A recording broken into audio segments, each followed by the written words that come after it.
गद्दी पे तो सब बैठना चाहते हैं, पर क्या आपको पता है सबसे ज्यादा लड़ाई या किस गद्दी पर बैठने के लिए हुई है? दिल्ली की गद्दी। दिल्ली की history game of thrones TV series से भी ज्यादा इंटरेस्टिंग रही है। इंटरेस्टिंग इसलिए क्योंकि दिल्ली पर 7th सेंचुरी से लेकर 19th सेंचुरी तक कुल मिलाकर 11 डिनास्टीज के 50 से भी ज्यादा शासकों ने शासन किया है। क्या आप सोच सकते हैं कितना अनस्टेबल रहा होगा दिल्ली का पॉलिटिकल वातावरण? एंशियंट इंडिया से लेकर मॉडर्न इंडिया तक दिल्ली कंसिस्टेंटली भारत का एक पॉलिटिकली इम्पोर्टेंट सेंटर रहा है। और आज इस वीडियो में हम हर उन हिस्टोरिक घटनाओं के बारे में बात करेंगे जिन घटनाओं ने पूरे इंडिया के इतिहास को इन्फ्लुएंस किया है। आज से लगभग 7000 साल पहले महाभारत के दौरान दिल्ली को पांडवों की राजधानी इंद्रप्रस्थ कहा जाता था। महाभारत के टाइम से लेकर मौर्यन एम्पायर के एस्टेब्लिश होने तक जो पीरियड है उसके बारे में ज़्यादा हिस्टोरिक एविडेंस अवेलेबल नहीं है। मौर्यन एम्परर अशोका के शासन के दौरान जब मौर्यन एम्पायर अपने पीक पर था तब दिल्ली उनके साम्राज्य का एक इम्पोर्टेंट पार्ट हुआ करता था। सम्राट अशोका ने बुद्धिज्म को स्प्रेड करने के लिए पूरे भारत में 14 से भी ज़्यादा रॉकेटिक्स बनाए थे और कई सारे अशोकन पिलर्स भी इरेक्ट किए थे। उसमें से आज भी कई दिल्ली में मौजूद है। एक अशोकन पिलर आपको मिल जाएगा फिरोज शाह कोटला में और एक मिलेगा आपको दिल्ली यूनिवर्सिटी कैंपस के पास।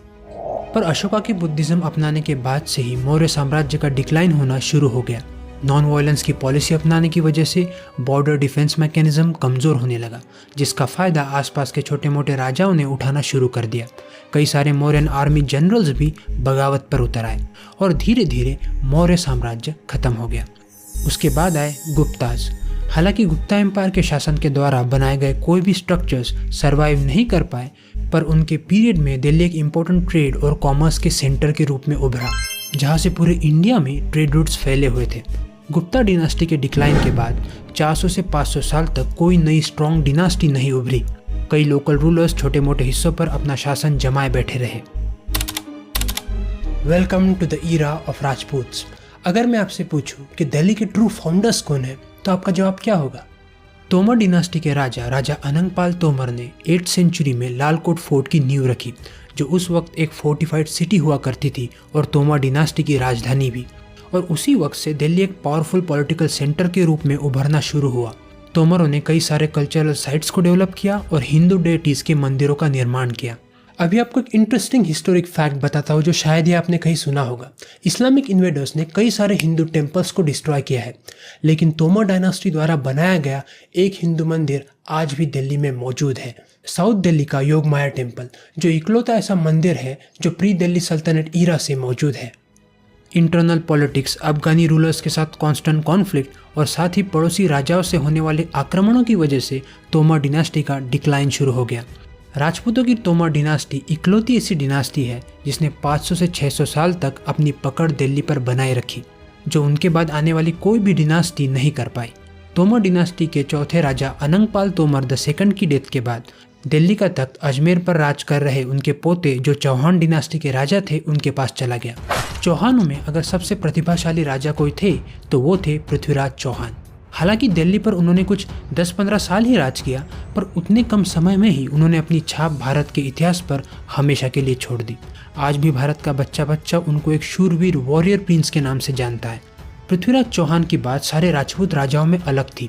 He was a great warrior and smarter than all the ruling Hindu Kings at that time.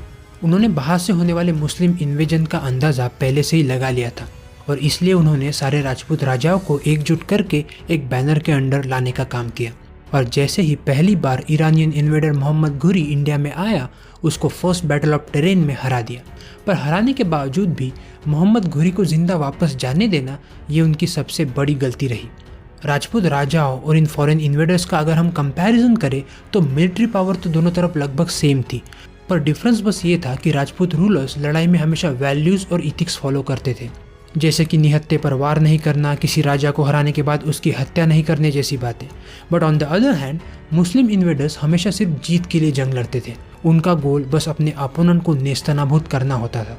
जिंदा छोड़ देने के बाद मोहम्मद घुरी ने फिर से अपनी सेना को एकजुट करके 1192 में दिल्ली पर फिर से आक्रमण किया और इस बार पृथ्वीराज चौहान को बाकी राजाओं का सपोर्ट ना मिलने के कारण हार का सामना करना पड़ा और पृथ्वीराज चौहान बने दिल्ली पर राज करने वाले आखिरी हिंदू राजा।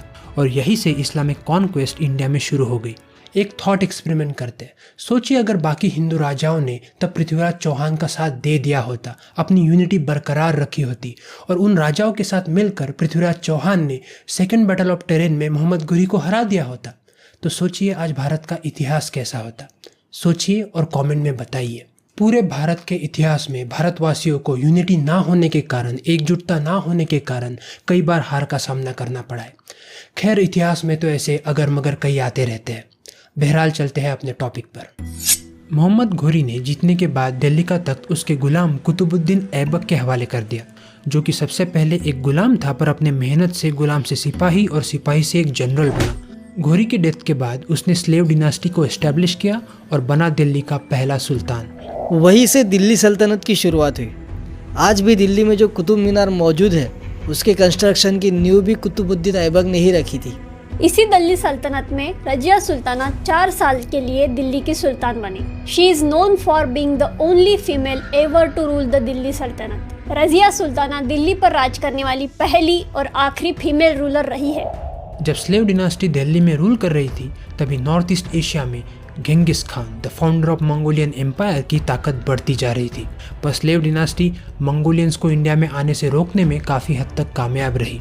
पर इस डिनास्टी के तीसरे सुल्तान इल्तुतमिश के मरने के बाद जो भी सुल्तान आए वो सब कमज़ोर और इनकेपेबल थे दिल्ली सल्तनत को संभालने के लिए, और इसी वजह से दिल्ली सल्तनत जलालुद्दीन खिलजी के हाथों में चला गया। पर जल्दी ही जलालुद्दीन खिलजी की हत्या कर अलाउद्दीन खिलजी ने दिल्ली सल्तनत पर कब्जा कर लिया। The Khilji effect. अलाउद्दीन खिलजी को भारतीय इतिहास के सबसे पावरफुल रूलर्स में से एक माना जाता है। खिलजी ने दिल्ली सल्तनत के साम्राज्य को साउदर्न इंडिया में तमिलनाडु के मदुराई तक फैलाया। साथ ही उसने गुजरात, मेवाड़, मालवा, राथम्बोर, जालोर और वारंगल को भी दिल्ली सल्तनत में शामिल कर लिया। पर अपने एम्पायर को इतना एक्सपांड करने के लिए जितनी लड़ाइयाँ लड़ी उसके लिए पैसे कहाँ से लाए? आम जनता पर टैक्सेस बढ़ाकर। मतलब ये जुल्म हम लोगों पर उस वक्त से ही हो रहा है। दिल्ली सल्तनत ने नॉन मुस्लिम पॉपुलेशन पर 4 प्रकार के टैक्सेस लगाए। जिजिया टैक्स, जो नॉन मुस्लिम्स पर मुस्लिम राजाओं द्वारा दिए जाने वाले प्रोटेक्शन के बदले में लगाया गया था। खराज टैक्स, जो किसानों की फसल पर लगाया जाता था। खिलजी शासन के दौरान उसे 20% से बढ़ाकर 50% कर दिया गया। कारी टैक्स, नॉन मुस्लिम्स के पर्सनल प्रॉपर्टी पर लगाया जाने वाला टैक्स, जैसे घर वगैरह। चराई टैक्स, जो एग्रीकल्चर सेक्टर में इंपॉर्टेंट पालतू जानवर होते हैं जैसे गाय, भैंस, वो जिस जमीन पर चराई करने जाते थे उस जमीन पर लगाए जाने वाला टैक्स। वॉर और टैक्सेस के अलावा खिलजी के शासन में कुछ अच्छी चीज़ें भी हुई, जैसे कि फ्री मार्केट पॉलिसी का यूज़ करके इंडिया के व्यापार में काफ़ी बढ़ोतरी लाई गई और ज़रूरी चीज़ें जैसे गेहूँ, चीनी, तेल के दाम कंट्रोल में रखे गए। आज भी अलाउद्दीन खिलजी द्वारा 14वीं सेंचुरी में बनाया गया हौज खास कॉम्प्लेक्स साउथ दिल्ली में मौजूद है। पर अलाउद्दीन के मौत के बाद खिलजी डिनास्टी भी ज़्यादा वक्त तक अपने पैरों पर खड़ी नहीं रह पाई। उसके बाद तुगलक डिनास्टी के फाउंडर घियातुद्दीन ने दिल्ली की गद्दी संभाली। तुगलक डिनास्टी के दौरान काफ़ी अच्छे सोशल रिफॉर्म्स हुए। खिलजी द्वारा लागू किए गए कुछ टैक्सेस उन्होंने खारिज कर दिए, जैसे कि चराई टैक्स। बट तुगलकों की सबसे बड़ी नाकामयाबी रही मंगोल इन्वेजन को ना रोक पाना। Timur Lang, the general of Mongol army, Persia, Afghanistan और मुल्तान में जीत हासिल कर इंडिया में सबसे पहले पंजाब में आया, जहाँ कोई भी लोकल रूलर उसको रोकने में कामयाब नहीं रहा। फिर वहाँ से उसने दिल्ली पर अटैक किया, जहाँ तुगलकों के सुल्तान दिल्ली को तैमूर के हाथों बर्बाद होने के लिए छोड़कर गुजरात भाग गए। तैमूर ने दिल्ली में हाहाकार मचा दिया। रेप, मर्डर, लूट पूरे 15 दिन तक चलती रही दिल्ली और पूरे नॉर्दर्न इंडिया में। इंडिया से जाते वक्त भी उसने रास्ते में हरिद्वार, कांगड़ा, जम्मू को बर्बाद कर दिया। तैमूर की वजह से पूरा हिंदुस्तान कब्रिस्तान में बदल गया। हर तरफ लाशें बिछ गई, बड़े पैमाने पे इंडिया की लूट हुई। हीरे, जवाहरात, सोने तैमूर अपने साथ लूट कर ले गया। कहते हैं इसके बाद दिल्ली को अच्छी तरीके से फिर से रिकवर होने में 100 साल लगे। तैमूर लंग जाते जाते खिजर खां को दिल्ली का तख्त सौंप गया और यहाँ से शुरू हुई सईद डिनास्टी। पर आप सबके मन में अब तक एक सवाल ज़रूर उठ रहा होगा कि सब लोग इतना दिल्ली के पीछे क्यों पड़े थे? ईरानी, अफगानी, मंगोलियंस, सबको सिर्फ दिल्ली को ही क्यों कॉन्कर करना था? उसके 2 रीजन है। एक, जियोग्राफिकल लोकेशन ऑफ दिल्ली, और दूसरा दिल्ली से जुड़े हुए रास्ते, ट्रेड कनेक्टिंग रोड्स। अगर जियोग्राफिकली आप देखें तो दिल्ली ईरान, अफगानिस्तान जैसे इस्लामिक स्टेट्स के पास लोकेटेड है। एंशिएंट टाइम से ही दिल्ली के थ्रू पूरे भारत में ट्रैवल करने के लिए रास्ते मौजूद थे। अगर कोई दिल्ली पर कब्जा करता है तो उसके लिए वहाँ से पूरे भारत में अपने पैर फैलाने में और व्यापार बढ़ाने में आसानी हो जाती है। यही कारण था कि दिल्ली की गद्दी सभी पाना चाहते थे। सईद डिनास्टी के आखिरी सुल्तान अलउद्दीन आलम शाह ने खुद से ही दिल्ली को लोदियों के हवाले कर दिया और अगले कुछ सालों के लिए लोदी डिनास्टी ने दिल्ली पर हुकूमत की। लोदी डिनास्टी के दूसरे सुल्तान सिकंदर लोदी ने भारत के व्यापार और लिटरेचर में काफ़ी अच्छा योगदान दिया। सिकंदर लोदी ने संस्कृत ग्रंथों में जो आयुर्वेदिक मेडिसिन बनाने की प्रक्रिया पर इंफॉर्मेशन थी उसको पर्शियन लैंग्वेज में ट्रांसलेट किया। लोदी डिनास्टी के आखिरी सुल्तान इब्राहिम लोदी को मुगलों के बाबर ने हराया। नाउ वेट, अभी आपको लग रहा होगा ये मुगल्स कहाँ से आ गए बीच में। इसके लिए आपको जाना पड़ेगा 150 साल पीछे। याद है तैमूरलंग जिसने हिंदुस्तान को बर्बाद करके रख दिया था? ये उसी के परिवार वाले हैं। बाबर भी तैमूरलंग के ही फैमिली से बिलोंग करता था, जिसने इब्राहिम लोदी को पानीपत के युद्ध में हराकर दिल्ली में मुगल रूल्स की स्थापना की थी। बाबर ने पानीपत के युद्ध के वक्त तोपों का इस्तेमाल किया था, जो उसे ओटोमन एम्पायर के एक कमांडर ने दी थी। क्या आपको उस कमांडर का नाम पता है? तो कमेंट में बताइए। बाबर से पहले कभी भी भारत में किसी ने भी लड़ाई में तोपों का इस्तेमाल नहीं किया था। दिल्ली की गद्दी पाने के बाद मुगल सिर्फ 14 साल तक दिल्ली पर रूल कर पाए। इसका कारण था मुगल सुल्तान हुमायूं का कमज़ोर एडमिनिस्ट्रेशन। शेर शाह सूरी, जो कि सूरी डिनास्टी से थे, उन्होंने हुमायूं को हराकर दिल्ली पर कब्जा कर लिया और एक बार फिर दिल्ली पर एक नया झंडा लहराया। शेर शाह सूरी ने दिल्ली के सिविल और मिलिट्री एडमिनिस्ट्रेशन में काफ़ी पॉजिटिव बदलाव लाए। आज भी जो इंडिया की करेंसी है रुपी, उसको सबसे पहले इंट्रोड्यूस किया था शेर शाह सूरी ने। वो एक सिल्वर का कॉइन हुआ करता था जिसका वजन लगभग था 178 ग्राम्स। अभी वाले का वजन है 4.85 ग्राम्स, वो भी स्टेनलेस स्टील का। दिल्ली पर 5 साल अपनी हुकूमत चलाने के बाद एक्सीडेंटली एक गन पाउडर एक्सप्लोजन में शेर शाह सूरी की मौत हो गई और उसके बाद जो भी सूरी डिनास्टी से सुल्तान्स आए वो सब काफ़ी कमज़ोर थे दिल्ली की हुकूमत संभालने के लिए। और इसका फ़ायदा उठाते हुए मुगलों के हुमायूं ने काबुल से आकर दिल्ली पर हमला बोल दिया और फिर से एक बार दिल्ली पर मुगलों का झंडा लहराया। उन्होंने 300 साल दिल्ली पर राज किया, जिसमें अकबर, जहांगीर, शाहजहां और औरंगजेब जैसे सुल्तानों ने दिल्ली की गद्दी संभाली। पर इन सभी मुगल सुल्तानों में सबसे हटके था बादशाह अकबर। अकबर ने पूरे राजपूत राजाओं को हर मुमकिन तरीके से अपने साथ जोड़ कर रखा, उनसे एक अच्छी अलायंस बनाई, उन सबको अलग अलग एडमिनिस्ट्रेशन के हक दिए और सभी को साथ लेकर आगे बढ़ा। बादशाह अकबर ने एक स्टेबल एम्पायर खड़ा करके पूरे 50 साल तक उसे चलाया। उनके बाद दिल्ली की गद्दी उनके बेटे जहांगीर के पास गई और वहाँ से उनके बेटे शाहजहां के पास। मुगल सुल्तान शाहजहां ने ताजमहल बनाया है, ये तो सबको पता है, पर एक ऐसी भी बात है जो शायद ही किसी को पता हो।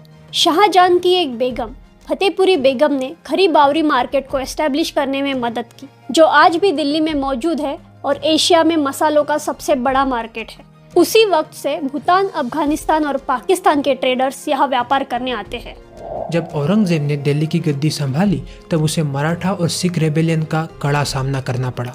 मुगलों के वक्त भी बाहरी ताकतों का इंडिया को लूटना बंद नहीं हो पाया। नादिर शाह और अहमद शाह दुर्रानी जैसे पर्शियन और अफगानियों ने नॉर्थ इंडिया में काफ़ी लूट मचाई। बाहरी आक्रमण और मराठा और सिख एम्पायर से मिलने वाली चुनौतियों की वजह से मुगल्स कमज़ोर पड़ने लग गए। सन 1800 के बाद तो मुगल सुल्तान सिर्फ नाम के ही रह गए। ब्रिटिश ईस्ट इंडिया कंपनी ने कलकत्ता को अपना कैपिटल बना के धीरे धीरे अपने पैर इंडिया में फैलाने शुरू कर दिए।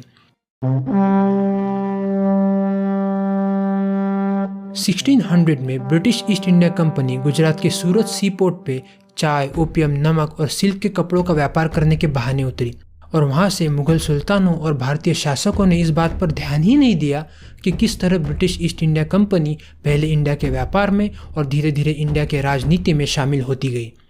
ब्रिटिशों की इंडिया में हुकूमत जमाने के सबसे बड़े 2 कारण रहे हैं। एक, भारतीय शासकों में यूनिटी ना होना और दूसरा, उनकी बेपरवाही। शहीद भगत सिंह ने फांसी पर चढ़ने से पहले अपने खत में ये लिखा था, यहाँ अंग्रेज़ों का शासन इसलिए नहीं है क्योंकि ईश्वर ऐसा चाहता है, बल्कि इसलिए है क्योंकि उनके पास ताकत है और हम में उनका विरोध करने का साहस नहीं। अंग्रेज ईश्वर की मदद से हमें काबू में नहीं रख रहे, बल्कि वो बंदूकों, गोलियों, पुलिस और सेना के सहारे ऐसा कर रहे हैं, और सबसे ज़्यादा हमारी बेपरवाही की वजह से। ब्रिटिश एम्पायर ने इंडिया पर धीरे धीरे कैसे कब्जा किया, इस पर एक फुल लेंथ डॉक्यूमेंट्री पर काम शुरू है। चैनल से जुड़े रहिए।